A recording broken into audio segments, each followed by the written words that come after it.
Maharajas college വിദ്യാർത്ഥി അഭിമന്യുവിനെ കൊലപ്പെടുത്തിയ കേസിൽ റിപ്പോർട്ട് തേടി ഹൈക്കോടതി. വിചാരണ വൈകുന്നതിനെതിരായ ഹർജിയിലാണ് ഹൈക്കോടതി നടപടി. എറണാകുളം പ്രിൻസിപ്പൽ സെഷൻസ് കോടതിക്കാണ് നിർദ്ദേശം നൽകിയത്. കുറ്റപത്രം നൽകി 6 വർഷം കഴിഞ്ഞിട്ടും വിചാരണ ആരംഭിച്ചിട്ടില്ല എന്ന അഭിമന്യുവിന്റെ അമ്മയുടെ ഹർജിയിൽ പറയുന്നു. ശ്യാം ദേവരാജ് വിവരങ്ങളുമായി.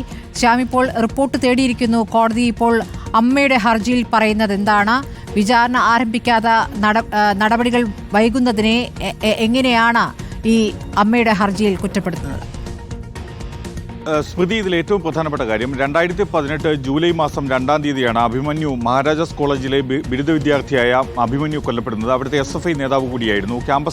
ക്യാമ്പസ് ഫ്രണ്ടിന്റെ പ്രവർത്തകരാണ് അഭിമന്യുവിന്റെ കൊലപാതക കേസിലെ പ്രതികൾ. 16 പ്രതികൾ. 2018 ജൂലൈ മാസം 2-ാം തീയതിയാണ് മഹാരാജാസ് കോളേജിലെ ബിരുദ വിദ്യാർത്ഥിയായ അഭിമന്യു കൊല്ലപ്പെടുന്നത്. അവിടുത്തെ SFI നേതാവ് കൂടിയായിരുന്നു. ക്യാമ്പസ് ഫ്രണ്ട് പ്രവർത്തകരാണ് അഭിമന്യുവിനെ കൊലപ്പെടുത്തിയത്. കേസിൽ 16 പ്രതികളുണ്ട്. അതിന്റെ കുറ്റപത്രം നൽകിയത് 2018 സെപ്റ്റംബർ മാസം 24-ാം തീയതിയാണ്. അതിനുശേഷം 6 വർഷങ്ങൾ പിന്നിട്ടു. പക്ഷേ ഇതുവരെയും വിചാരണ നടപടികൾ ആരംഭിച്ചിട്ടില്ല. പ്രതികളാരും നിരന്തരം കോടതിയിൽ ഇത് കേസ് എറണാകുളം പ്രിൻസിപ്പൽ സെഷൻസ് കോടതിയിൽ ഇടയ്ക്കിടയ്ക്ക് ലിസ്റ്റ് ചെയ്യാറുണ്ട്. പക്ഷേ ഈ കേസിൽ പ്രതികൾ പോലും വല്ലപ്പോഴും മാത്രമാണ് ഹാജരാകുന്നത്, അല്ലെങ്കിൽ ഹാജരാകുന്നില്ല എന്നതടക്കമുള്ള ആക്ഷേപങ്ങൾ ഉയർത്തിയാണ് അഭിമന്യുവിൻ്റെ അമ്മ ഭൂപതി ഹൈക്കോടതിയെ സമീപിച്ചത്. മാത്രമല്ല, ഇതിങ്ങനെ വിചാരണ വൈകുന്നത് തന്നെ, കുറ്റപത്രം നൽകി 6 വർഷം കഴിഞ്ഞിട്ടും വിചാരണ വൈകുന്ന നടപടി നീതി നിഷേധമാണ്.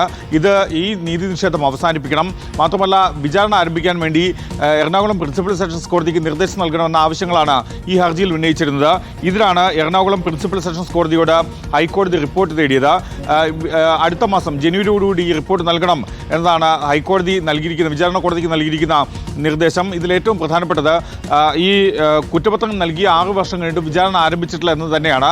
അതൊരു നീതി നിഷേധമായാണ് ഈ ഹർജിയിൽ ചൂണ്ടിക്കാട്ടുകയും ചെയ്യുന്നത്. അവധിക്കാലത്തിന് ശേഷം ഈ ഹർജി ഹൈക്കോടതി പരിഗണിക്കുകയും ചെയ്യും. ജസ്റ്റിസ് കൗസർ കടപ്പകത്ത് അധ്യക്ഷനായ സിംഗിൾ ബെഞ്ചിൻ്റെതാണ് നടപടി. ശ്യാം ദേവരാജാണ് വിവരങ്ങൾ നൽകിയത്.